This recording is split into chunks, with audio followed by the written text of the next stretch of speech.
Seorang pemuda berlari menyusuri jalanan sambil membawa kotak dengan panik, bergumam bahwa dia harus segera sampai di sana. Kita berada di kota Tokyo, di dalam sebuah bar bernama Pon. Di salah satu ruangan belakang, seseorang berteriak, membentak seorang wanita apakah dia tahu berapa banyak uang yang dia habiskan di tempat itu. Dia adalah pria gemuk dengan dua wanita di lengannya, menuntut agar mereka membawakan sake yang layak. Dia adalah presiden perusahaan Nate bernama Dagura Mitsuru. Seorang karyawan di depannya meminta maaf, mengatakan bahwa sayangnya sake yang dia minta sudah habis. Jelas sekali, Dagura ini sedang tidak waras. Urat saraf sudah menonjol di dahinya dan dia memerintahkan wanita itu untuk menanggalkan pakaiannya serta berlutut memohon pengampunan. Gadis-gadis di sekitarnya tertawa, mengatakan dia harus patuh sementara wanita itu sangat ketakutan. Air mata menggenang di matanya. Semua orang di ruangan itu berteriak, menyuruhnya menanggalkan pakaian saat tiba-tiba seseorang masuk. Ternyata itu sang protagonis yang membawa sebotol anggur bernama Armando Gold, botol yang diinginkan pria itu. Ruangan menjadi hening sejenak dan Dagura mendengus seolah kesal karena pemuda itu benar-benar membawanya tepat waktu. Saat pemuda kita mendekat, dia berkata bahwa sebaiknya dia tidak berlari dan mengocok botol itu di sepanjang jalan. Pemuda malang kita hanya membungkuk dan berkata jangan khawatir, jika ada permintaan lain, katakan saja. Namun sebelum pergi, dia mengajukan sebuah permintaan. Dia bilang alangkah baiknya jika Dagura berhenti melecehkan para wanita yang bekerja di sana. Sial, pria itu malah menyiramkan minuman ke kepalanya. Pemuda itu dia mematung, tak berkata apa-apa. Dan Dagura, pria itu malah memerintahkan seseorang bernama Go untuk dipanggil masuk. Maka pemuda kita pergi sementara pria bernama Go itu masuk dengan seringai, mengatakan bahwa orang-orang ini benar-benar tidak tahu cara bekerja atau membaca situasi di luar sana. Saya akan memanggil Dai, itulah pemuda kita, dan dia membalas dengan ucapan terima kasih. Dia bilang tidak apa-apa dan dia tahu itu pasti lebih berat bagi Sayaka. Dia menjawab bahwa dia hanya bisa bertahan karena ada Dai. Di sana, Dagura itu menjalankan perusahaan asing yang membeli sebagian besar area danau Tokyo. Kemanapun kau memandang, selalu ada perusahaan milik pria ini dan selain itu, kota mulai dikuasai oleh geng. Masalahnya, ini bukan Tokyo Revengers, kawan. Geng-geng di sini terdiri dari yakuza, kapitalis, dan politisi. Uang dan kekuasaan mengatur segalanya sementara pemuda kita yang bernama Dachi Enamoto hanyalah seorang siswa SMA biasa yang menikmati hidup. Tepat setelah kelas, dia bilang harus menyelesaikan catatan ini hari ini. Tapi temannya, Kadu, yang juga bekerja bersamanya, bilang mereka bisa memasukkannya ke dalam chat saja. Masukkan, panaskan, dan selesai, kawan. Lihatlah pria yang melek teknologi ini. Chat GPT bahkan masuk ke dalam cerita. Kita tamat. Saat itulah teman lainnya muncul bernama Satomeu. Dia bilang mereka tidak bisa melakukan itu atau mereka akan langsung ketahuan. Dia menggebrak meja sambil berkata mereka harus belajar dengan benar dan mereka pun setuju. Beberapa saat kemudian, saat mereka pergi, Kadu bilang mereka akan bertemu malam ini. Dia melambaikan tangan pada Satomeu dan pergi. Pemuda kita merasa malu di samping Satomeu dan berkata sudah waktunya mereka pergi juga. Baru kusadari, ini mungkin salah satu cerita Jepang yang berlatar di perguruan tinggi. Entah kenapa, orang Jepang sangat suka latar sekolah, kan? Yang menjadi masalah karena nanti FBI bisa mengetuk pintu. Tapi tepat saat sang protagonis dan Satomeu bergandengan tangan, seseorang memberikan tatapan sinis. Aku sudah bisa menebak pria itu bukan orang baik, kan? Mereka berjalan mesra menyusuri kota. Dia bertanya apakah mereka seperti sedang berkencan. Satomeu sedikit bingung, bertanya, kenapa dia bersikap seperti itu? Dai bilang dia tahu Satomeu belum pernah menginap di rumah siapapun dan dia agak tertutup. Sepertinya mereka punya rencana tingkat lanjut. Yang aneh adalah ada bekas tindikan di belakang telinga Dai. Satomeu menyuruhnya berhenti menggaruk telinga kecilnya. Tiba-tiba dia mendekat dan membisikkan bahwa Dai itu mesum. Seketika, wajah pemuda itu memerah dan dia berlari pergi sambil berkata saat perjalanan musim panas nanti, mereka akan melakukan hal itu. Dia bahkan mengedipkan mata, memperingatkan agar jangan lupa. Malang benar, salah langkah dan kau kalah, kawan. Lalu dia seperti, benarkah maksudnya, atau tidak, dia berlari seperti orang bodoh. Ditinggal di sana dengan ekspresi konyol di wajahnya. Sial, aku mengejek anak itu, padahal sebenarnya itu karena dia harus menghabiskan sepanjang hari dengan ibunya yang terbaring sakit di rumah sakit. Anak ini benar-benar pahlawan Marvel. Maafkan aku, Dai. Aku tidak bermaksud mengejek mukmu seperti itu. Dia di sana menceritakan semua yang terjadi sepanjang hari, tetapi ibunya tidak merespons. Waktu berlalu dan dia bilang akan pergi dan kembali lagi nanti. Tapi tepat saat dia akan pergi, dia mendengar suara. Dia kembali dan ibunya memanggil namanya. Dia menjelaskan bahwa dia datang tepat setelah sekolah, tapi dia harus segera pergi bekerja. Ibunya, sambil memegang tangannya, berkata merasa bersalah karena telah memberinya begitu banyak beban. Tapi dia menenangkannya agar jangan khawatir. Dia mendapat beasiswa dan semuanya baik-baik saja. Begitu ibunya keluar dari rumah sakit, mereka akan pergi ke pantai dan semuanya akan sempurna. Ibunya hanya memejamkan mata dan berkata itu pasti menyenangkan. Namun beberapa saat kemudian, dia kembali, bekerja sambil berterima kasih kepada pelanggan. Dia masuk untuk berbicara dengan salah satu dari mereka dan bertanya apakah Sayaka benar-benar tidak menjawab. Dia adalah rekan kerjanya itu. Pria berkumis itu bilang tidak. Sepertinya dia bahkan tidak membaca pesan-pesannya. Dai berpikir itu aneh. Bertanya-tanya apakah sesuatu telah terjadi. Juga, di mana Go? Pria berkumis itu bilang dia ada di kantor Presiden Dagura sedang berbicara dengannya. Selama Go tidak membuat pria itu marah, semuanya aman. Tepat saat itu, Go muncul dan memanggil Dai, mengatakan dia datang di waktu yang tepat. Dia bilang Dagura ingin bicara dengannya, yang membuat mereka berdua sedikit bingung. Sang protagonis kemudian masuk ruangan, memperkenalkan dirinya sebagai Dai Enamoto, dan bertanya apakah seseorang memanggilnya. Dagura bilang dia ingin memperkenalkannya kepada orang yang luar biasa, seorang pria berjas. Mendekat, menyapa dengan ramah dan menyerahkan kartu nama dengan nama Shirojo Kosaki. Dai memperhatikan bahwa itu dari firma hukum dan Dagura dari kursinya berkata pria ini adalah salah satu pengacara terbaik yang dia kenal. Seseorang yang kebanyakan orang bahkan tidak punya kesempatan untuk berbicara dengannya. Shiro duduk dan berkata tidak perlu pujian berlebihan, tapi dia memberitahu Dai jika dia butuh bantuan, hubungi saja dia. Setelah itu, Dagura menyuruhnya pergi. Dan pemuda kita, yang tidak benar-benar tahu harus berkata apa, hanya berterima kasih dan pergi. Tepat saat dia menutup pintu, dia mendengar seseorang berkata bahwa pemuda itu tampak cukup berbakat. Dia pergi dengan canggung, tidak mengerti apapun yang baru saja terjadi di ruangan itu. Dalam perjalanan pulang, dia dan Go berjalan dengan lelah.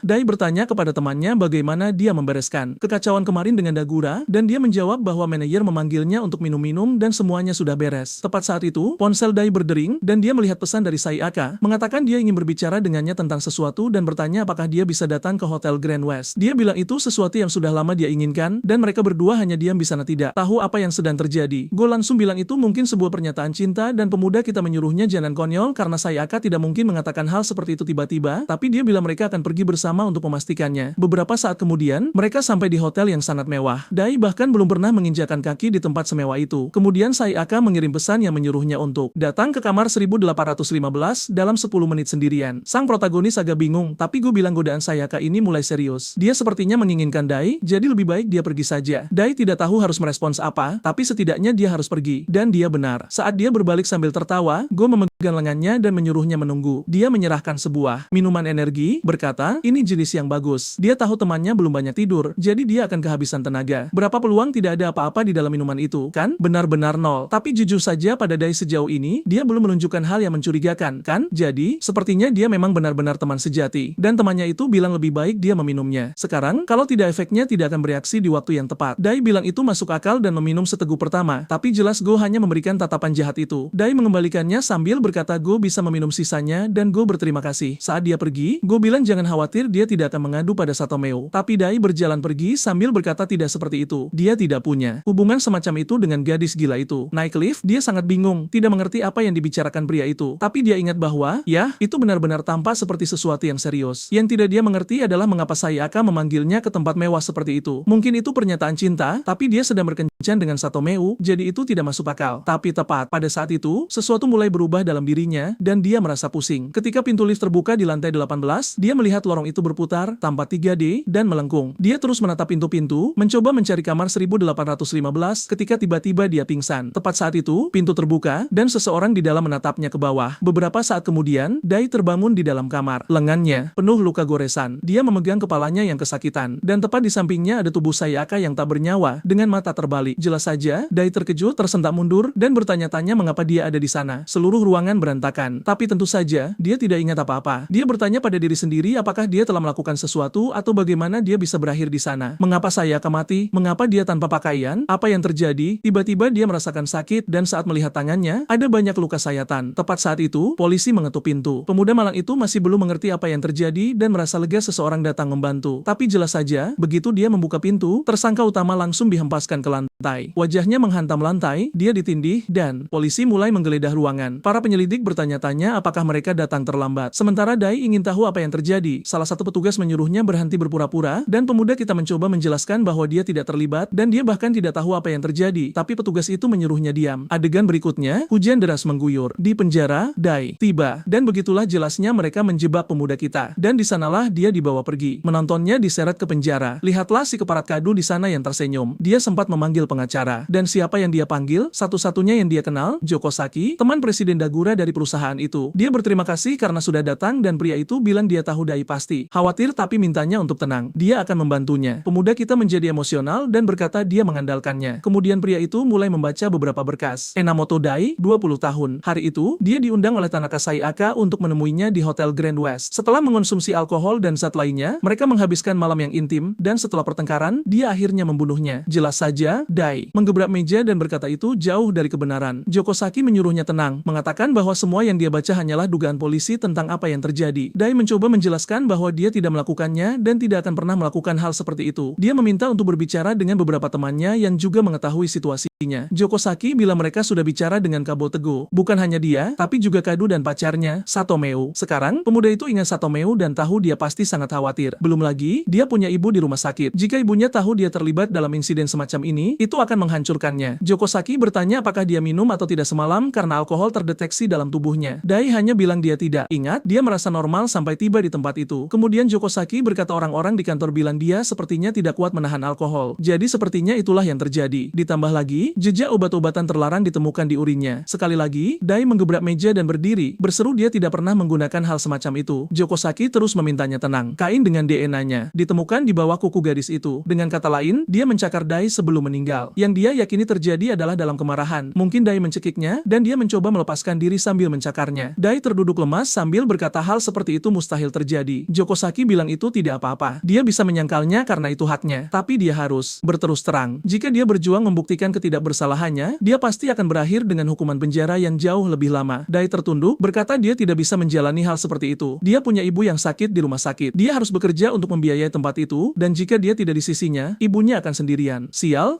anak malang. Menangis dan bertanya apa yang harus dia lakukan. Kawan, pada titik ini, tidak ada balas dendam yang kurasa tidak pantas. Dia bisa memotong 2 tangan dan 2 kaki, membiarkannya terbakar matahari selama 15 tahun, diberi makan lewat tabung, menderita selamanya, dan aku masih akan bilang pada akhirnya, mereka pantas mendapatkannya. Jelas saja, Joko Saki bilang ada cara agar dia dibebaskan lebih cepat, dan Dai ingin tahu apa caranya. Caranya, tentu saja, dengan mengakui bahwa dialah pelakunya. Dai terdiam, tidak menjawab. Joko Saki meminta maaf sambil berkata bahkan jika dia adalah pengacara terbaik di dunia, tidak ada cara untuk melawan bukti sebanyak ini. Dan jika Dai memperjuangkan ketidakbersalahannya, peluangnya untuk diakui sangatlah rendah. Akan jauh lebih baik jika mengaku dan menunjukkan sikap menyesal. Dan menerima pengurangan hukuman, mungkin bahkan mendapatkan pembebasan bersyarat jika semuanya berjalan lancar. Namun, Dai hanya terjerumus ke dalam keputusasaan, mengatakan dia tidak bisa menjalani ini. Untuk mendapatkan pembebasan bersyarat, ibunya harus menghabiskan waktu lama sendirian, yang mana mustahil. Adegan berikutnya, hari persidangan. Dan kawan, Dai mengaku. Dia mengakui bahwa setelah diundang ke hotel oleh Tanaka, dia akhirnya minum terlalu banyak dan ingatannya kacau. Tapi dia yakin telah menyebabkan kematiannya dan sangat menyesalinya. Jelas, kan? Dia mengakui semuanya dengan niat mendapatkan pembebasan bersyarat meskipun jauh di lubuk hatinya dia sangat yakin tidak melakukannya. Yang dia inginkan setidaknya adalah mendapatkan pembebasan bersyarat untuk menjenguk ibunya di rumah sakit sebelum sesuatu yang lebih buruk terjadi. Tapi hakim justru menjatuhkan hukuman 15 tahun penjara. Pada saat itu, ekspresi Dai langsung berubah. Dia menoleh ke Joko Saki dan bertanya mengapa dia tidak mendapatkan pembebasan bersyarat. Pria itu hanya menyesuaikan kacamatanya dan berkata itu memalukan. Tapi sepertinya hakim kali ini lebih buruk dari yang dia bayangkan. Dia membentak Joko Saki, mengatakan bukan itu kesepakatan mereka. Tapi hakim menyuruhnya diam. Dai tidak percaya bahwa pembebasan bersyarat ditolak mentah-mentah. Bagaimana dia bisa menghabiskan 15 tahun di penjara sambil berteriak bahwa dia tidak melakukannya? Dia dibawa pergi oleh petugas keamanan. Jelas saja, dia meminta persidangan ulang, tapi tidak ada yang diterima. Dan dengan itu, dia divonis 15 tahun. Beberapa waktu kemudian di sebuah penjara di prefektur tertentu, orang-orang berkomentar bahwa anak yang baru datang itu sangat aneh dan terus bicara sendiri sepanjang waktu. Jelas, mereka membicarakan Dai dan semua orang memanggilnya pembunuh yang aneh. Bagaimanapun, pemuda kita ada di sana mondar-mandir seperti orang gila, mengatakan dia tidak melakukannya. Para kriminal di sana hanya tertawa, mengatakan itu adalah sesuatu yang dikatakan semua orang di tempat itu. Beberapa waktu kemudian, dia sedang bekerja di penjara, melipat pakaian, dan bertanya-tanya mengapa dia berada di tempat seperti itu. Dia marah karena alasan dia tidak bisa disidang lagi adalah karena Joko Saki bahkan tidak datang menemuinya. Sekarang dia juga ingin tahu kabar Satomeu, pacarnya, dan bagaimana keadaan ibunya. Ketika tiba-tiba seorang pria tua di sampingnya memanggilnya dan bertanya apakah secara kebetulan dia dijebak. Pria tua itu penasaran dengan anak itu, jadi dia melihat berkasnya. Sepertinya suatu malam dia diundang ke tempat asing, tertidur, dan tiba-tiba terbangun di samping seorang wanita telanjang yang sudah mati. Dai bertanya bagaimana pria tua itu tahu hal ini, dan dia menjawab itu bukan masalahnya. Dia hanya ingin tahu lebih detail tentang ceritanya. Tergantung pada situasinya, mungkin mereka bisa keluar dari penjara itu. Jelas saja, ekspresi Dai langsung berubah. Seketika, dia tidak tahu siapa pria ini atau bagaimana dia tahu tentang kasusnya. Tapi dia memperkenalkan diri sebagai Kamashiro, salah satu narapidana. Jelas, seseorang yang juga menjalani hukuman karena tuduhan palsu. Dan dia merasa senang bertemu seseorang seperti Dai. Tapi Dai memalingkan wajah dan mengabaikannya, berpikir bahwa ini semua terlalu mencurigakan. Dan dia menyuruh pria itu untuk berhenti bicara padanya, kalau tidak penjaga akan mulai mengganggunya. Kamashiro menjawab bahwa mereka pasti punya banyak waktu untuk bicara. Jadi kapanpun dia merasa nyaman, cari saja dia. Satu hal lagi, dia bilang sebaiknya Dai lebih berhati-hati dengan pria yang menangani kasusnya, yang bernama Joko Saki seperti itu. Dari ekspresi pemuda itu, Kamashiro sudah mengerti. Ya, sepertinya. Bajingan itu menjebak seseorang lagi. Beberapa saat kemudian, kita melihat saat para narapidana tidur. Dan kawan, para preman kecil itu tidur nyenyak. Ya, lihatlah lantai empuk itu. Bahkan ada layar komputer kecil di sana. Apa-apaan ini? Mari kita pergi ke Asia, lakukan kejahatan, dan masuk penjara. Tempatnya terlalu bagus di sana. Cuma bercanda. Teman-teman, jangan pernah memikirkan hal itu sedikit pun. Demi Tuhan, Dai sekarang bertanya-tanya mengapa pria itu menyebut Joko Saki. Dia seharusnya sudah menyadari polanya sekarang. Jelas, pria itu menipunya. Tapi menatap keluar jendela, yang bisa dia pikirkan hanyalah ibunya dan Satomeu. Dia ingin tahu apa yang mereka lakukan, bagaimana keadaan mereka, dan apakah mereka mengkhawatirkannya. Adegan berikutnya, darah berceceran di mana-mana. Beberapa pria memukul yang lain, bertanya di mana. Semua keberanian tadi. Sial, dan bukan cuma satu, tapi sekelompok orang. Ide tentang pergi ke penjara Asia tadi, batalkan sekarang juga. Semuanya, jual tiket yang kalian beli. Kita tidak jadi pergi. Orang-orang malah itu membenturkan wajah ke dinding sementara yang lain hampir mati di tanah. Lalu seorang pria datang dan memberitahu Ryuji bahwa mereka punya info tentang orang baru. Pria itu tiba-tiba mengepalkan tinju dan memukul perabotan hingga hancur. Mereka bilang akan bicara dengan orang itu besok di taman. Dia akan menemuinya langsung. Keesokan harinya, di bawah terik matahari, terlihat pemuda kita sedang melakukan pull up, jatuh ke tanah dengan posisi kaku. 3 adalah batas kemampuannya sampai seseorang muncul dari belakang memanggilnya, meminta bantuan memindahkan peralatan. Dai setuju saja dan pergi, tapi dari samping, Kamashiro memperhatikan semuanya. Jelas, dia sedang digiring untuk berhadapan langsung dengan Ryuji. Sebenarnya, aku sempat salah sangka. Tepat saat itu, Dai terkejut dan berbalik, ingin tahu apa yang terjadi. Tapi di saat yang sama, pria itu mendekat, mencengkeram lehernya, dan bertanya apakah dia juga suka membunuh orang seperti itu. Dai mencoba menjelaskan bahwa dia tidak melakukannya, bahwa itu tuduhan palsu. Tapi pria itu berkata, semua orang selalu mengatakan hal yang sama. Bam, pukulan telak ke perut. Pemuda kita berlutut menahan sakit. Lalu bam, tendangan silang gaya Cristiano Ronaldo tepat ke kepala. Ryuji bilang dia juga orang jahat. Dan sejujurnya, dia malah suka apa yang dilakukan Dai. Dan itulah alasan dia gatal ingin membunuhnya. Sekarang, sial, pukulan keras lagi ke wajah. Apa-apaan, teman-temannya hanya berkomentar bahwa Ryuji sangat mengerikan saat marah. Jika begini terus, anak yang baru datang itu akan mati. Beberapa saat kemudian, pemuda kita babak belur dan Ryuji bilang setidaknya dia kasihan pada orang tua anak itu. Dai jelas hampir kehilangan kesadaran, bahkan tidak mengerti apa yang mereka bicarakan. Salah satu dari mereka mendekat dan berkata bahwa di luar media sedang heboh. Rupanya, ada laporan bahwa ibu sang pembunuh meninggal karena syok setelah mengetahui kasus yang menjerat putranya. Sialan, ibu pemuda kita meninggal dunia. Dan sekarang dia bertanya-tanya apa dosanya sampai pantas menerima ini. Dia mulai bertanya lagi mengapa Sayaka memanggilnya hari itu atau mengapa Joko Saki menyuruhnya mengaku dan berjanji akan memberikan pembebasan bersyarat. Dia mengaku hanya agar bisa kembali dan berada di dekat ibunya. Tapi ini adalah kejahatan yang tidak dia lakukan. Tiba-tiba, dia mengeluarkan suara aneh sambil bangkit sementara semua orang bingung. Saat itu, Dai tidak peduli lagi pada apapun. Semuanya menjadi tidak berarti. Hatinya mulai diwarnai oleh satu perasaan gelap. Orang-orang itu ketakutan kalau-kalau dia benar-benar punya nyali untuk membalas. Dan Ryuji hanya terus menatap. Anak itu tertawa dan menangis dengan berbagai emosi yang bercampur aduk. Dia melayangkan tinjunya dan mendarat tepat di wajahnya. Sejak saat itu, dia membiarkan dirinya dikonsumsi oleh amarah. Saat memukuli Ryuji, dia melihat ilusi ibunya. Ibunya memanggil namanya dan menyuruhnya menjalani hidup yang baik. Lalu ibunya pergi menjauh sementara dia bertanya mengapa mereka belum pergi melihat kastel. Dia bersikeras dan memanggilnya, tapi ibunya terus menjauh. Adegan berikutnya, dia terbangun dengan perban di sekujur tubuhnya di rumah sakit memanggil nama ibunya. Jelas, semua itu hanya mimpi. Dan dokter muncul mengatakan bahwa dia akhirnya sadar. Di sanalah pemuda kita di ruang medis berdampingan dengan Kamashiro yang sedang tenang membaca buku. Dia tertawa mengatakan Dai menjadi gila dan bahkan meninju wajah para penjaga. Dai sedikit bingung, ingin tahu apa yang terjadi pada Ryuji yang memukulinya tadi. Kamashiro menyuruhnya jangan khawatir. Ryuji ada di sel isolasi karena menyebabkan gangguan besar baru-baru ini. Dokter di dekatnya bilang Dai beruntung karena dia tiba tepat waktu. Luka-lukanya cukup parah. Kemudian Kamashiro menegaskan bahwa dia secara kebetulan terluka juga, mengisyaratkan bahwa dia ada di sana untuk bicara dengan pemuda kita dan sekarang mereka berteman. Bukan sekadar teman, mereka juga berbagi hukuman yang tidak adil yang sama. Dai ingat apa yang dikatakan pria itu sebelumnya tentang Joko Saki dan bertanya apakah dia benar-benar percaya dia tidak bersalah. Kamashiro menjawab dia telah melihat banyak orang dan tidak melihat Dai sebagai seseorang yang akan membunuh seperti itu. Dan dia memperingatkan bahwa persidangan yang dijalani Dai jelas merupakan sebuah jebakan. Bingung, Dai bertanya mengapa mereka melakukan hal seperti itu padanya. Tapi tepat pada saat itu, seseorang membuka pintu dan mengatakan mereka perlu bicara dengan Kamashiro Jinde. Pria tua itu berdiri sambil berkata mereka akan bicara nanti. Namun sebelum pergi, dia memberitahu pemuda kita, terkadang untuk mendapatkan apa yang kau inginkan, kau harus siap merelakan sesuatu yang nilainya setara. Dai bertanya-tanya apa maksudnya dan bertanya pada pria itu apa yang bisa didapatkan jika dia merelakan segalanya. Kamashiro tidak menjawab, hanya berdiri dan menyuruhnya istirahat sejenak. Di luar, pria yang memanggilnya berkata aneh melihatnya tertarik pada narapidana lain. Pria tua itu menunjukkan lengannya yang tertutup penuh dengan bekas luka. Bulu kuduknya berdiri dan dia mengatakan bahwa dari sorot mata pemuda itu, mungkin dia memiliki potensi. Beberapa hari berlalu, sebuah bola menghantam dinding, memantul kembali ke tangan Kamashiro, dan seseorang mendekat. cepat. Itu Dai dengan raut wajah yang benar-benar berbeda. Pria tua itu hanya bertanya apakah dia butuh sesuatu. Sang protagonis bertanya tentang urusan untuk keluar dari tempat itu. Kamashiro mengatakan itu sudah jelas. Dari kata-katanya, itu persis seperti apa yang dia pikirkan. Dai ingin tahu apa yang akan mereka lakukan. Apakah ada pengacara hebat, atau apakah dia benar-benar berbicara tentang membantunya kabur? Kamashiro mengatakan dia tidak akan memberikan detail apapun sampai dia yakin Dai menanggapinya dengan serius. Dai bertanya apa yang harus dia lakukan untuk membuktikannya. Pria tua itu berdiri, melepas kacamatanya, dan bertanya, apa yang akan kamu lakukan dan bagaimana rencanamu keluar dari sini? Dai menyadari aura pria itu telah berubah. Dia mulai menanyakan pertanyaan-pertanyaan ini pada dirinya sendiri. Dia dikeluarkan dari universitas, jelas karena insiden itu. Dia belum mendengar kabar dari mantan pacarnya, dan dia juga belum mendengar kabar dari Kadoku. Jika ibunya benar-benar mati, dia tidak punya apa-apa lagi yang menunggunya. Benar-benar tidak ada. Dan semua itu terjadi karena insiden tersebut. Dia kemudian mengatakan ada seseorang di luar sana yang membunuh seorang gadis yang dia kenal dan menjebaknya atas kejahatan itu karena rencana tersebut. Ibunya meninggal. Jadi saat dia keluar dari sana, dia ingin menemukan pelaku sebenarnya dan membalas dendam. Jelas dengan tangannya sendiri. Kamashiro bertanya apakah dia siap memberikan segalanya untuk balas dendam itu, tetapi Dai mempertanyakan apa arti segalanya. Pada akhirnya, dia memang tidak punya apa-apa. Pria tua itu mengatakan itu berarti mereka sama. Sama-sama orang yang kehilangan segalanya. Di sisi lain, dia masih memiliki beberapa mata uang kripto yang disembunyikan di tempat tertentu. Jika tekad pemuda itu benar-benar nyata, dia akan mengeluarkannya dari sana dan dia akan menerima semua itu. 50 miliar dalam bentuk kripto yang disimpan di suatu tempat di luar, disembunyikan di lokasi tertentu. Dai terdiam sejenak dan mengatakan dia tidak akan mempercaya itu. Tapi pria tua itu memotongnya dan mengatakan dia tahu tidak ada yang akan mempercayainya. Itu adalah reaksi yang normal dan tidak apa-apa. Tapi saat pemuda itu berubah pikiran, datang saja dan bicaralah padanya. Selain itu, dia harus tahu bahwa penjara ini memiliki perpustakaan. Di rak kedua pada baris yang paling dekat dengan jendela, ada buku yang sangat menarik di sebelah kanan. Sampulnya benar-benar hitam dan menurutnya itu akan jadi bacaan yang bagus untuk pemuda itu. Dengan itu, pria tua itu pergi. Beberapa narapidana lain mendekat dan bertanya apakah dia mengenal Kamashiro Jindai. Pemuda kita bilang tidak terlalu kenal. Jadi, salah satu dari mereka menyuruhnya untuk berhati-hati karena pria itu sangat ahli dalam menipu orang. Rupanya, dia tertangkap dalam penipuan skala besar dan pembunuhan, dan dia juga terlibat dengan geng serta Yakuza. Dai hanya mencoba mencari tahu sendiri siapa pria ini sebenarnya. Adegan berikutnya, dia tiba di perpustakaan. Tidak ada seorang pun yang benar-benar tertarik untuk belajar dan satu-satunya orang di sana adalah seorang pria kecil yang sedang membaca buku. Dia pergi ke tempat yang diberitahukan pria itu dan menemukan buku bersampul hitam tersebut. Tapi saat dia membuka halaman pertama, ada buklet lain di dalamnya. Dan di sampulnya, kamu bisa melihat jenius dari dunia korporasi. Miliarder yang dikenal sebagai sosok dengan metode unik. Dai bingung mengapa benda itu ada di sana, dan sejak hari itu, setiap kali dia punya waktu luang, dia akan kembali membacanya. Seminggu berlalu, dia sedang berbaring di selnya ketika dia merasakan sesuatu mendekat dan duduk. Wah, itu si gila Kamashiro yang sudah duduk tepat di depannya. Jelas, Dai bingung, ingin tahu bagaimana pria ini muncul entah dari mana. Lagi pula, tidak ada seorang pun yang terbangun. Kamashiro menunjukkan bahwa dia meminta penjaga untuk membuat orang-orang itu tidur sebentar. Dai langsung ketakutan, ingin tahu persis siapa pria ini, tetapi pria itu hanya bertanya apakah dia sudah membaca bukunya atau belum. Pemuda kita mengatakan bahwa sekarang dia tahu nama aslinya adalah Kosu Jindai, orang termuda yang pernah menjalankan perusahaan terbuka. Eksekutif dunia bisnis yang dianggap sebagai seorang mania. Seorang pria yang juga membunuh seorang wanita dan kemudian kehilangan segalanya. Kamashiro mengatakannya, dia pernah mendengar cerita itu. Dia kemudian berdiri dan mengatakan dia akan bertanya lagi tentang balas dendam yang sangat diinginkan Dai. Apakah dia bersedia memberikan segalanya atau tidak? Sekarang setelah pemuda kita tahu siapa pria ini, rasanya hampir tidak bisa dipercaya. Rencananya, apapun itu, mungkin tidak masuk akal. Tapi entah bagaimana dia menyelinap ke dalam sel dan tidak ada yang peduli. Satu hal yang pasti, pria ini memiliki kekuatan di tempat ini dan Dai yang merasa putus asa mengatakan itu tidak masalah lagi. Segalanya baginya sama dengan nol. Dan itulah mengapa jika dia bisa membalas dendam pada orang yang menjebaknya di tempat itu, dia akan melakukan apa saja. Pria itu langsung berkata, baiklah kalau begitu. Dan misi pertama akan diberikan. Dia harus mendekati seseorang di penjara itu. Di sel lain, semua orang ketakutan. Dan astaga, mengapa ada darah di lantai dan seorang pria dengan celana melorot, tempat yang aneh sekali. Dan ada seorang maniak di tengah-tengah itu semua. Ya, hanya dengan melihat dirinya, kamu sudah bisa tahu. Wah, yang satu ini paling berbahaya. Dan sepertinya Dai yang harus mendekatinya. Ya Tuhan, Dai menyerah saja pada balas dendam itu. Jadi, beginilah ceritanya. Kita melihat pria lain berhadapan muka dengan orang gila ini, memberitahunya untuk tidak meremahkannya dan maju untuk melayangkan pukulan. Tapi si orang aneh itu meraih lengannya, membantingnya ke lantai, dan pria malang itu pingsan. Petarung di deep web yang dikenal sebagai Kazuki ini bahkan mengatakan bahwa narapidana saat ini bukan seleranya, tapi bahwa ini sekali lagi merupakan latihan yang hebat. Tepat pada saat itu, lihat siapa yang ada di depannya. Kamashiro memujinya, mengatakan itu adalah pukulan yang luar biasa. Pada saat itu, dia membawanya keluar dari sel, sambil tersenyum dan memanggilnya presiden. Bertanya apakah dia tadi menonton, mengatakan dia sedikit malu. Tapi saat itulah dia menyadari kehadiran pemuda kita di ruangan itu dan bertanya siapa dia. Pemuda kita memperkenalkan diri dan berkata, senang bertemu denganmu. Tapi Kazuki menatapnya dan tanpa sedikit ragu. Meskipun dia segera berubah merah, tersipu, memperkenalkan diri, dan mengatakan senang bertemu dengannya juga. Sepertinya akhirnya ada satu orang lagi yang memiliki kesamaan di tempat itu. Kamashiro mengatakan dia punya sesuatu untuk ditanyakan dan Kazuki segera menjawab bahwa dia akan menjawab apa saja yang dia mau sampai pria tua itu menyebutkan bahwa itu tentang Ice. Dia ingin tahu tentang rute akuisisi untuk barang-barang itu dan itulah informasi yang dia cari. Namun tiba-tiba, Kazuki berbalik dan mengatakan bahwa jika itu topiknya, dia harus bertanya pada orang lain. Tapi tidak sebelum mengatakan bahwa nanti dia ingin bicara dengan Dai Enamoto. Nah, sudah kubilang lari. Pemuda kita ingin tahu siapa sebenarnya orang gila ini. Dan Kamashiro memberitahunya bahwa pria ini adalah mantan detektif. Pemuda kita terkejut. Dan pria itu menambahkan bahwa tentu saja dia adalah detektif yang sangat korup. Tentu saja, dia berbakat, tapi dia adalah tipe pria yang minum, bertarung, dan berkelahi untuk mendapatkan informasi. Dia tidak ragu untuk bergaul dengan anggota geng atau kelompok kriminal apapun. Dan tampaknya dalam salah satu petualangan itu, dia berakhir di pihak yang kalah, dan begitulah cara dia berakhir di tempat ini. Dai kemudian ingin tahu apa benda bernama Ice yang mereka bicarakan. Kamashiro menjelaskan bahwa itu adalah obat yang mencampur berbagai amfetamin, morfin, dan banyak hal lainnya. Selain itu, dalam kasus yang melibatkan Dai Enamoto, obat yang sama ditemukan di tubuh gadis itu. Dia bertanya apakah info itu rahasia karena belum pernah diungkapkan kepadanya. Dan pria itu mengatakan bahwa untuk saat ini, ya, hanya teringat saya Kamalang yang menciumnya dan mengatakan dia akan memberinya imbalan. Gadis malang itu, pria itu hanya muncul dalam cerita untuk mati. Jadi, Dai memberitahu Kamashiro untuk menjelaskan. Sekarang juga, apakah satu-satunya misi hanyalah mendekati pria Kazuki ini? Pria itu berkata, ya, mereka perlu mengumpulkan info tentang apa yang disebut Ice ini, memahami seluruh kasusnya, dan entah bagaimana membawa Kazuki ke pihak mereka. Jika semuanya berjalan lancar, dia akan membicarakan sisa rencana dan sisa kasus Dai. Dai sekarang fokus, benar, kan? Tapi dia tidak tahu apa yang menantinya. Lihat, orang aneh itu. Aku memberitahumu, ini Didi. Ini kasokannya penjara. Kawan, lebih baik lari, anak muda. Di sana, dia sedang bercukur dengan tenang ketika Dai datang untuk duduk di sebelahnya dan langsung berkata dia punya permintaan. Bahkan mengatakan bahwa jika Kazuki mendengarkan, dia akan mendapatkan imbalan. Apa? Apa yang kamu lakukan di sana? Dai, kamu tidak mengerti. Jelaskan ini kepada kami. Bahkan Kazuki yang malang, yang biasanya si gila. Mereka semua ketakutan, mengatakan bahwa anak-anak zaman sekarang benar-benar agresif. Tapi tepat saat itu, saat dia hendak menanyakan sesuatu, seorang penjaga muncul dan menyuruh mereka berdua untuk diam. Jadi, Enamoto berkata, baiklah, dan memberitahunya bahwa mereka akan bicara nanti. Dia bangun dan anehnya, Kazuki melihat sesuatu dalam dirinya yang membuatnya takut. Pria itu bahkan berkata bahwa hal seperti itu seharusnya ilegal, kecuali sesuatu benar-benar terjadi di sini. Dia hanya menatap pemuda kita, mengatakan mustahil bagi seseorang dengan wajah semanis itu untuk menyembunyikan magnum. Ya Tuhan, apa yang aku baca? Dan dia menyuruh pemuda kita untuk maju dan menanyakan pertanyaannya sekarang. Anehnya, Dai memintanya untuk menutup mata. Kazuki, dalam suasana anehnya yang biasa, memutuskan untuk menutup mata sambil bertanya-tanya apa yang akan terjadi. Dia berpikir mungkin dia akan mendapat ciuman atau sesuatu. Pemuda itu tidak bisa menahan wajah sempurna yang dia miliki. Mungkin mereka harus melakukan hal seperti itu dan berakhir di sel isolasi bersama. Itu akan sangat romantis. Dia berkata dengan keras bahwa alih-alih seorang putri seperti pemuda kita, dia lebih suka wanita yang lebih seperti ratu. Tapi tiba-tiba, fantasinya hancur ketika Dai menyuruhnya membuka mata sekarang juga. Begitu dia melakukannya, dia menyadari seluruh tempat itu kosong. Dan saat itu juga, dia yakin ini adalah ulah bajingan Kamashiro. Menyuap bukan hanya narapidana, tetapi para penjaga juga. Itu adalah sesuatu yang hanya bisa dilakukan oleh seseorang sepertinya. Dai hanya mengatakan dia menginginkan informasi yang dimiliki Kazuki tentang segala hal yang berkaitan dengan obat Ice. Dia menjelaskan bahwa dia tidak bertanya karena penasaran, tetapi karena insiden yang melibatkannya terhubung dengan benda ini dan obat ini mungkin telah membunuh seseorang. Dia sekarang berhadapan muka, mengatakan dia butuh bantuan untuk mencari tahu siapa yang menjualnya. Tapi jelas, Kazuki hanya tertawa dan bertanya apa yang terjadi jika dia menolak. Tapi Dai mengeluarkan pisau cukur, menempelkannya ke lehernya, dan mengatakan dia bisa mati karena kehilangan banyak darah. Tapi Kazuki bahkan tidak peduli dan hanya bertanya di mana. Putri ini belajar mengatakan hal-hal seperti itu. Pemuda kita mengatakan dia tidak ingin semuanya berakhir seperti ini. Tapi entah dari mana, pria itu meraih lengannya ke arah yang berlawanan. Sebelum dia bisa melakukan apapun, pria itu mencengkeram lehernya dan membanting wajahnya ke lantai. Sekarang aku takut dengan apa yang akan dilakukan orang gila ini. Dia mengatakan Dai seharusnya tidak bercanda seperti itu dengan orang dewasa yang memiliki hati yang murni. Tapi kemudian Kazuki menyadari dua tahi lalat di belakang telinga Dai dan mengatakan itu menarik. Tapi sebelum dia bisa menyelesaikan kalimatnya, Dai berbalik dan melancarkan serangan tepat di titik lemah. Pria itu mengerang, berbalik, dan mencoba menendang wajahnya. Tapi meski begitu, Dai berhasil menghindar. Sambil gemetar, si aneh Kazuki mengatakan bahwa seluruh hal tentang misoisme ini bukanlah gayanya. Tapi Dai tidak main-main. Dan sekali lagi, dia mengeluarkan pisau cukur, memperingatkan bahwa dia bersedia melakukan apa saja demi balas dendam. Pria itu tertawa dan mengatakan bahwa hanya dengan melihat matanya, dia bisa tahu Dai adalah anak yang sangat dilindungi. Dan tentu saja, itu hanya membuatnya semakin gila. gila, mengatakan dia lebih menyukai gadis seperti itu. Di luar, mereka bertanya kepada Kamashiro berapa lama ini akan berlangsung. Jika mereka tertangkap melakukan sesuatu seperti ini, mereka akan kehilangan pekerjaan. Kamashiro mengatakan dia menjanjikan anak itu 5 menit dan bahkan jika pria itu dipecat, dia akan mendapatkan cukup uang. Kembali ke kamar mandi, keduanya bersiap untuk duel dan Dai di sana lagi bersikeras untuk memberikan info itu sekarang juga. Tapi jelas, Kazuki mengatakan informasi tidak gratis dan dia ingin tahu apa yang dia dapatkan sebagai imbalan. Dai hanya mengatakan rencananya adalah untuk keluar dari penjara ini dan membalas dendam pada orang yang menjibatnya. Setelah itu selesai, dia bisa melakukan apapun yang dia inginkan dengannya. Kazuki mengatakan dia mendengar anak itu di penjara 15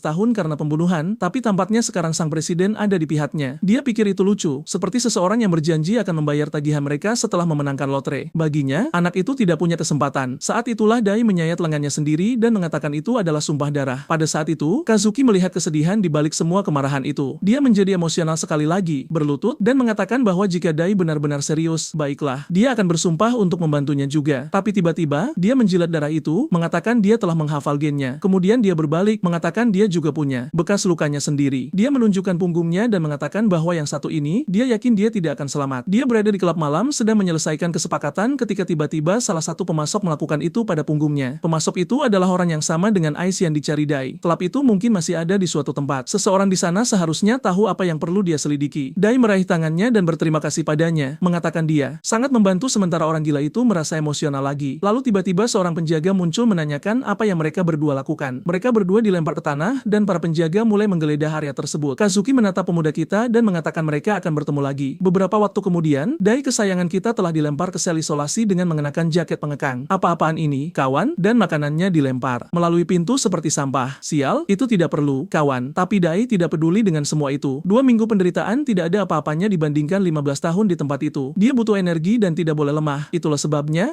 dia makan dari lantai tanpa ragu. Untuk mendapatkan balas dendam yang dia impikan, dia akan merangkak melintasi lantai seluruh dunia. 2 minggu kemudian, pintu terbanting terbuka dan seseorang menyuruhnya berhenti bertingkah seperti itu. Dai hanya mengatakan dia pikir isolasi berakhir lebih cepat, yang dijawab oleh Kamashiro bahwa dia punya pengaruh, tapi dia bukan pemilik tempat itu. Separuh penjaga, termasuk para petinggi, jelas tidak berada di bawah kendalinya. Dia berhasil menempatkan mereka berdua di sel yang sama. Itu yang terbaik yang bisa dia lakukan. Dai kemudian duduk di sampingnya dan mengatakan dia banyak berpikir selama isolasi tentang kasusnya dan tentang Kamashiro. Dan dia pikir sudah waktunya dia mendengar sedikit tentang kasus Kamashiro dan bagaimana mereka keluar dari penjara ini. Jika tidak, dia tidak akan membagikan info Ice yang dia dapatkan dari Kazuki. Pria tua itu bertanya apakah dia belum punya gambaran yang bagus tentang siapa yang menjibatnya. Dai mengatakan dia tidak 100% yakin, tapi kado ada di pikirannya bersama dengan pria dari Bardan dan Joasaki itu. Kamashiro hanya mengatakan bahwa intuisinya benar. Masalahnya adalah musuh itu kuat dan sekadar kabur dari tempat ini tidak akan cukup untuk balas dendam. Itulah sebabnya dia akan memastikan anak itu memiliki senjata untuk mendapatkan apa yang dia inginkan. Dai bertanya apakah dia berbicara tentang mata uang kripto itu atau sesuatu seperti itu. Yang ditanggapi Kamashiro bahwa pertama dia ingin tahu lebih banyak tentang malam kejadian. Dengan itu, keduanya tetap berbicara cukup lama. Keiro bertanya apakah pada hari itu setelah meninggalkan bar dia dipanggil oleh korban ke hotel dan saat sampai di sana pria yang bekerja dengannya yang seharusnya adalah teman memberinya minuman tertentu dan tak lama kemudian dia kehilangan kesadaran. Dai mengatakan bahwa bagian tentang minuman yang dicampur itu hanya kecurigaan, tetapi dia ingat bahwa Kadote menyerahkannya kepadanya dan tanpa meminta setengahnya kembali dan selain itu, dia tidak bisa memikirkan cara lain agar hal seperti itu bisa terjadi. Kamashiro bertanya apakah hasil dari semua itu adalah dia terbangun kemudian di tempat tidur dan tak lama kemudian polisi muncul. Pemuda kita mengatakannya dan pria tua itu mengatakan bahwa kebetulan itu terlalu berlebihan. Kemudian Dai menjelaskan bahwa tak lama sebelumnya dia telah bertemu Joasaki dan itulah mengapa dia memanggilnya. Dia adalah satu-satunya pengacara yang dia kenal. Pria tua itu mengatakan dia mengerti. Joasaki membuatnya mengambil jalan untuk mengaku bersalah. Sekarang pertanyaannya adalah apa yang menghubungkan teman itu dengan pengacara tersebut. Dai tahu betul bahwa itu adalah bajingan Presiden Dagura, pria yang memperkenalkan Jobasaki kepadanya dan berperilaku buruk terhadap wanita. Segera, dia mengatakan bahwa bajingan itu membunuh Sayaka dan menggunakan Kadote untuk menyalahkan dirinya. Jelas, dia juga mungkin menyuap Jobaki untuk menjadi pengacara. Kamashiro mengatakan bahwa bahkan tanpa bukti apapun, dia yakin mereka bertiga menjebak anak itu. Dai hanya bisa memikirkan bagaimana dia harus menghabiskan 15 tahun di tempat itu untuk kejahatan yang tidak dia lakukan, semua karena mereka bertiga. Anak itu mulai menggaruk lehernya sendiri, tenggelam dalam kegilaan ketika pria itu menyuruhnya untuk sedikit tenang, mengingatkannya bahwa dia perlu menjaga harapan tetap hidup karena balas dendam yang manis akan segera tiba. Dai menyuruhnya untuk menyerahkan 50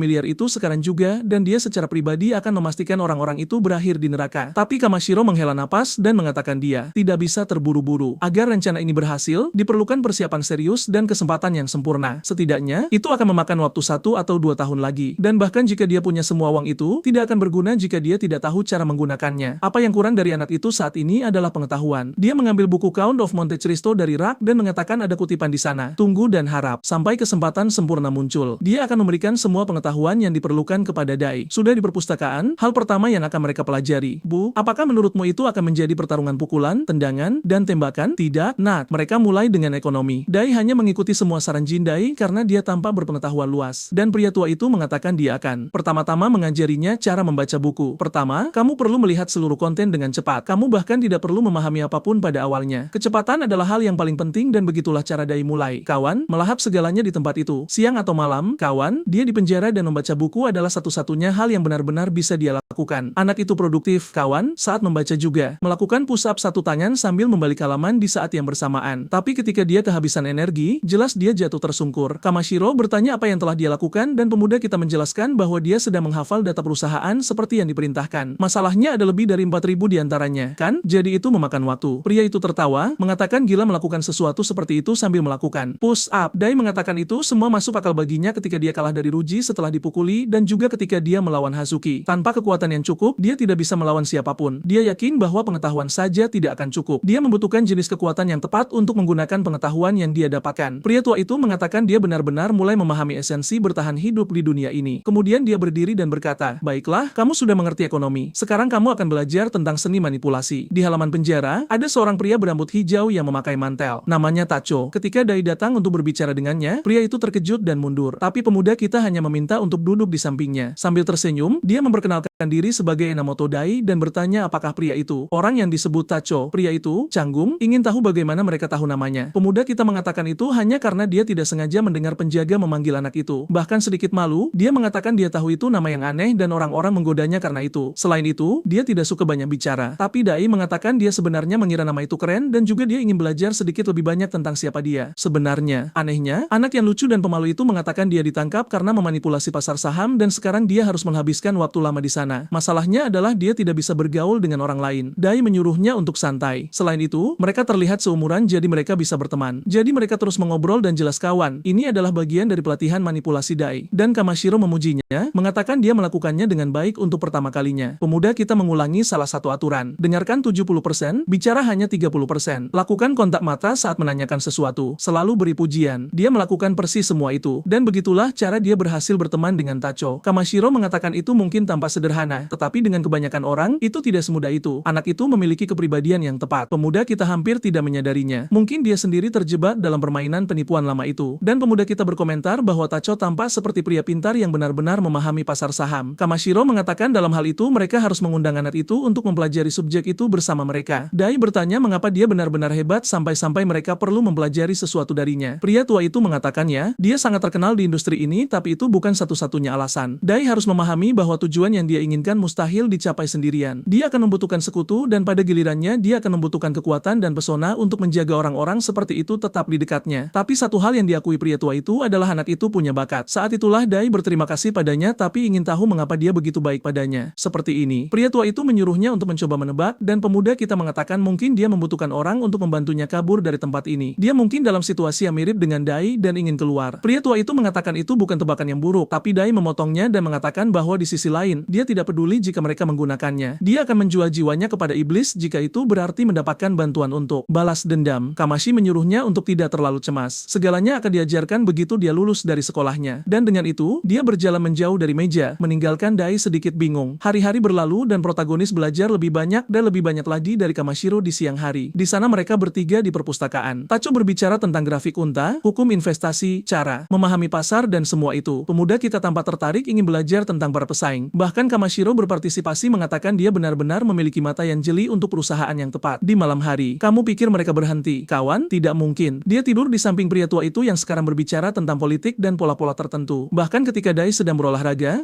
ada pria tua di punggungnya. Kali ini mengajar bahasa Inggris. Dia melempar buku dengan 3.000 kata kosakata, mengatakan itu bukan tempat terbaik untuk belajar, tapi itu yang mereka punya. Dan tentu saja, setiap hari, Dai tidak pernah melewatkan latihan fisiknya. Dan sekarang, kawan, dia melakukan 19 kali pull up ya. Anak itu dulunya hanya hanya melakukan 3 kali. Dan seperti itu, waktu berlalu. Pohon-pohon hijau berubah kuning. Dan kemudian salju mulai turun. Itulah yang aku pahami tentang musim. Dan sekarang, beberapa waktu kemudian, anak buah kecil kita melakukan 47 pull-up satu tangan. Apa-apaan ini, kawan? Dia melayang sambil membaca. Dia melakukan 50, kawan. Tacho ada di sampingnya mengatakan bahwa Dai benar-benar menjadi kuat. Anak itu tampak seperti Max Steel, kawan. Dan Dai hanya bertanya apakah temannya benar-benar berpikir demikian. Semua orang berlatih dan beberapa saat kemudian, dia bertanya pada Pak Tua, apa hubungannya dengan punya wanita? Kamashiro menjelaskan bahwa jika ada wanita di sisinya, segalanya akan jauh lebih mudah. Bocah kita yang sedikit canggung menyebutkan bahwa ia dulu punya pacar. Kamashiro bilang itu tidak masalah. Dia cukup tampan untuk mendapatkan pacar baru. Satu-satunya masalah adalah dia terlalu baik dan perlu belajar lebih banyak tentang cara menaklukkan keadaan. Dengan itu, dia menepuk bahu bocah kita dan berkata bahwa saat sedang minum dengan wanita, lakukan saja ini. Dia menariknya mendekat, membisikkan sesuatu di telinganya, dan bocah kita sedikit merona, ingin tahu apakah itu benar-benar manjur. Oh, si tua bangka kaya ini baru saja membocorkan rahasia kepada kita juga. Dai ingin tahu apakah itu berhasil, dan si tua itu bilang dia hanya akan tahu jika mencobanya. Tapi, dia yakin bocah itu akan sukses dengan para wanita karena dia begitu berbakti pada ibunya. Bingung, Dachi ingin tahu apa hubungan antara satu hal dengan hal lainnya. Si tua itu membuat asumsi aneh, bertanya jika dia kembali ke masa lalu dan berkencan dengan ibunya, bagaimana dia akan memperlakukannya? Dai sekali lagi tidak mengerti pembicaraan gila macam apa ini. Kemudian bocah kita teringat. Media menyebut ibunya sebagai wanita yang meninggal karena shock atas apa yang terjadi pada putranya. Dan Kamashiro hanya berkata dia yakin ibunya adalah orang yang baik. Sosok Dachi sekarang adalah produk dari orang yang membesarkannya. Sedikit malu, Dachi bilang dia tidak begitu yakin tentang itu. Lalu Kamashiro berkomentar bahwa dia percaya kehidupan setelah kematian itu ada. Dan itulah sebabnya saat Dai keluar dari tempat ini, dia harus mengunjungi makam ibunya. Dia yakin sang ibu masih menunggu untuk melihatnya. Dai menjadi emosional dan menangis, tapi aku tidak tahu kenapa. Aku masih merasa patua itu hanya memanipulasi bocah kita. Jadi aku bingung apakah harus menganggapnya manis atau mencurigakan. Setidaknya kita bisa selalu mengagumi bocah kita yang berlatih dengan perut six-pack dan otot seberat 300 kg, kan? Bam! Kamashiro muncul lagi, memujinya. Dia menunjuk ke seorang pria di dekatnya dan bertanya apakah dia melihat pria tampan dan langsing di sana. Duchi hanya menjawab ya dan Kamashiro bilang itu adalah mantan pembawa acara TV bernama Hiroki. Saat waktunya tepat, bocah kita harus mulai mendekatinya dan mengamatinya dengan cermat. Dia akan menjadi sekutu yang sangat penting untuk melarikan diri dari tempat itu. Tepat saat itu, seorang penjaga muncul dan berkata, narapidana 1034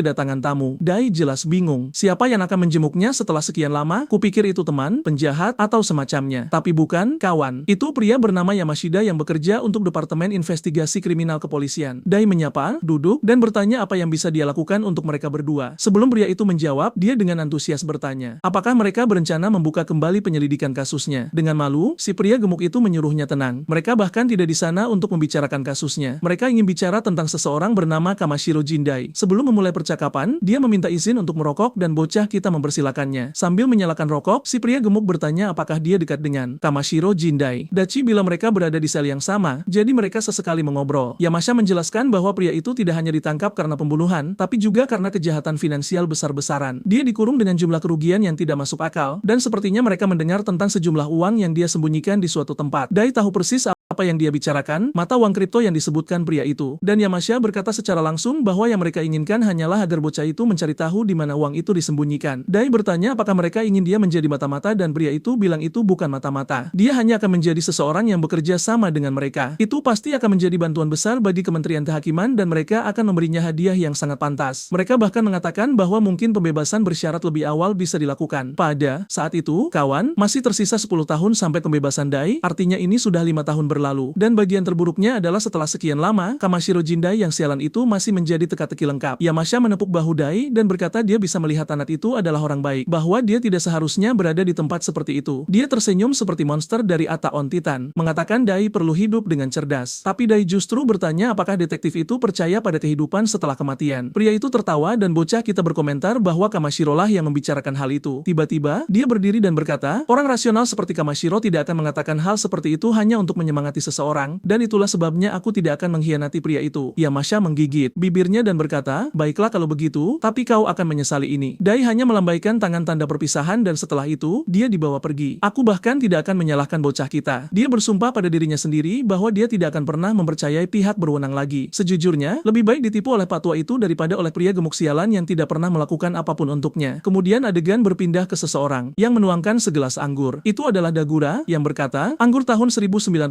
95 ini luar biasa. Di ruangan bersamanya ada Joasaki, yang bertanya apakah dia ingat Dai Enomoto. Dia bilang, tentu saja dia ingat yang satu itu. Si idiot yang dulu hidup enak, tapi sekarang mendekam di balik jeruji besi. Pengacara itu bilang dia mendengar bocah itu menjadi dekat dengan Kamashiro Jindai di penjara. Seketika, Dagura tampak terkejut, bertanya apakah yang dimaksud adalah Jindai yang itu. Joasaki membenarkan dan berkata akan jauh lebih baik jika Dai Enomoto menghilang saja. Dengan ceroboh, Dagura bilang terserahlah. Anak itu terkunci di penjara. Apa yang akan mereka lakukan? Joasaki setuju, tapi memperingatinya. Anak itu ditangkap saat muda dengan hukuman 15 tahun, jadi sebentar lagi dia akan bebas. Itulah sebabnya dia pikir lebih baik menangani ini lebih cepat daripada nanti. Tiba-tiba, dia menelepon seseorang dan berkata dia punya permintaan tolong. Kembali ke penjara, Hiroki sedang berbicara dengan bocah kita, sangat ceria. Dia bilang dia juga dulu bekerja di bar, tapi dipecat. Hiroki tiba-tiba memegang bahunya dan berkata mereka berdua adalah orang-orang yang baik. Satu lagi orang aneh di penjara ini. Kurangnya wanita di tempat ini benar-benar mengacaukan pikiran para pria ini. Kemudian, Dai pergi dan si Pak Tua bertanya bagaimana percakapannya tadi. Bocah kita bilang dia tampak seperti orang yang baik, tapi sangat sulit untuk membaca kepribadiannya. Selain itu, dia tersenyum dengan mulutnya, tapi tidak dengan matanya. Kamashiro menyuruhnya untuk terus mengamati dengan cermat, terutama mempercayai intuisinya. Lalu dia mengganti topik dan bertanya apakah dia ingat pria bernama Ruji Bamba, pria yang hampir memukuli bocah kita sampai mati dan berada di sel isolasi sampai sekarang. Dan masalahnya dia baru saja dibebaskan. Dan dari ekspresinya, kau bisa tahu dia sama sekali tidak senang dengan waktu yang dia habiskan di sana. Si Patua memberitahu bocah kita bahwa Ruji Bamba memiliki seorang adik perempuan yang sangat dia sayangi. Rupanya, beberapa tahun yang lalu, dia mengalami insiden mengerikan dan berada di rumah sakit sejak saat itu. Sekarang, Dachi mengerti kenapa pria itu menjadi sangat marah ketika mengetahui kasusnya. Dan Kamashiro berkata bahwa terlepas dari kebenaran atau kebohongan, dia harus lebih berhati-hati. Beberapa waktu kemudian di sel Bamba, semua orang ketakutan, meskipun dia hanya duduk di sana dengan tenang membaca majalah kecil sampai penjaga membuka pintu dan berkata ada orang baru yang pindah ke sel itu. Datanglah. Kamashiro melambaikan tangan menyapa Bamba, yang begitu melihatnya langsung berkata bahwa rupanya bajingan itu masih melakukan apapun yang dia mau di tempat ini. Si Pak Tua bilang itu tidak masalah. Dia hanyalah raja di penjara, yang berarti kebebasannya masih terbatas. Bamba menyuruhnya langsung bicara saja, dan si Pak Tua bilang dia punya permintaan kecil. Dia bilang dia ingin memberitahu sesuatu tentang orang tertentu yang telah mengabdi di bawahnya selama beberapa waktu. Sementara itu di luar, Hiroki sedang berbicara dengan bocah kita, menepuk punggungnya dan berkata jangan khawatir, 10 tahun itu akan berlalu dengan cepat. Dia akan segera bebas. Di tengah percakapan, bocah kita hanya bertanya-tanya mengapa Kamashiro bilang orang ini akan penting dalam rencana pelariannya. Tiba-tiba, Haruki bilang dia tidak sabar untuk keluar dan melakukan kejahatan yang dituduhkan kepada bocah kita. Dia bilang tidak ada yang lebih baik daripada menggunakan zat tertentu untuk mengubah orang menjadi boneka. Ekspresi Dai tentu saja langsung berubah dan dia bertanya apa yang dia bicarakan, tapi Haruki menyuruhnya berhenti berpura-pura. Dia tahu mereka sama. Dia mencari tahu alasan Dai dikurung dan menemukannya. Mereka berdua identik. Saat Haruki mengatakan Dai perlu belajar untuk meninggalkan lebih sedikit jejak, seseorang yang bertubuh besar muncul di belakangnya. Dai mencoba memperingatkannya, tapi pria itu sudah kena piting. Jelas, itu Bamba yang berkata dia akan membuatnya menderita seperti para wanita itu. Dachi menyuruhnya menunggu, tapi Bamba memutuskan untuk langsung membereskannya. Kerak, suara patahan bergema. Leher kecil itu patah. Malam tiba dan seorang dokter membuka pintu ke salah satu bangsal. Di dalam, Kamashiro bertanya bagaimana persiapan berjalan. Dokter bilang sayangnya, pria bernama Hiroki itu terluka parah. Tanda-tanda vitalnya rendah dan kondisinya kritis. Dai bilang Bamba yang bodoh itu menyerang pria itu. Dan yang lebih buruk